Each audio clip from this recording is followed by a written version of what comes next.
एक छोटे से गांव में जहां सादगी और ईमानदारी हर घर की पहचान थी, वहीं एक आदमी विजय अपने झूठ और चालाकी के लिए बदनाम था। विजय को लगता था कि दुनिया में सफल होने के लिए सिर्फ होशियारी और झूठ ही काफी है। वह अपने झूठे वादों और चालाकियों से लोगों को फंसाता और उनका फायदा उठाता। लेकिन विजय को यह नहीं पता था कि सच्चाई से बड़ा कोई हथियार नहीं। गांव में एक और व्यक्ति था, रामू। रामू एक किसान था, ईमानदार और मेहनती। वह किसी की भी मदद करने को हमेशा तैयार रहता था। उसकी सच्चाई और सादगी की वजह से गांव वाले उसे बहुत पसंद करते थे। लेकिन विजय को रामू की यह अच्छाई फूटी आंखों नहीं सुहाती थी। उसे लगता था कि रामू की सच्चाई उसके झूठे धंधे के लिए खतरा बन सकती है। रामू भाई, सुना है तुम्हारी फसल बहुत अच्छी हुई है इस बार। क्या मेरा भी कुछ हिस्सा मिलेगा?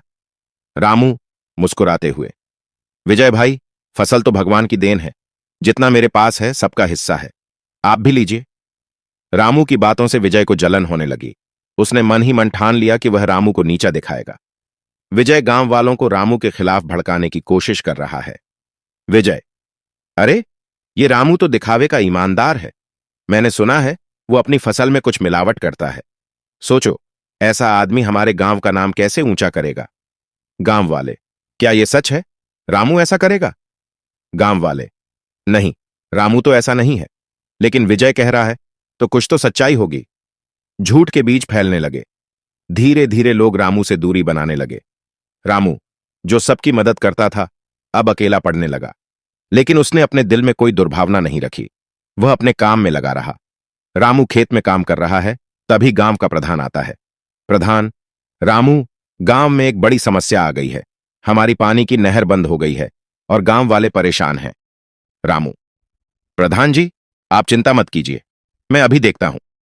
रामू ने अपने खेत का सारा पानी नहर में डाल दिया ताकि गांव वालों की फसल बच सके। लेकिन उसने किसी से कुछ नहीं कहा।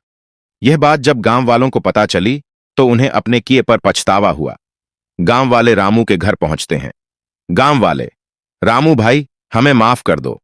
हमने विजय की बातों में आकर तुम्हारे साथ गलत किया। रामू मुस्कुराते हुए, आप सब मेरे अपने हो, मैं आपसे कभी नाराज नहीं हो सकता।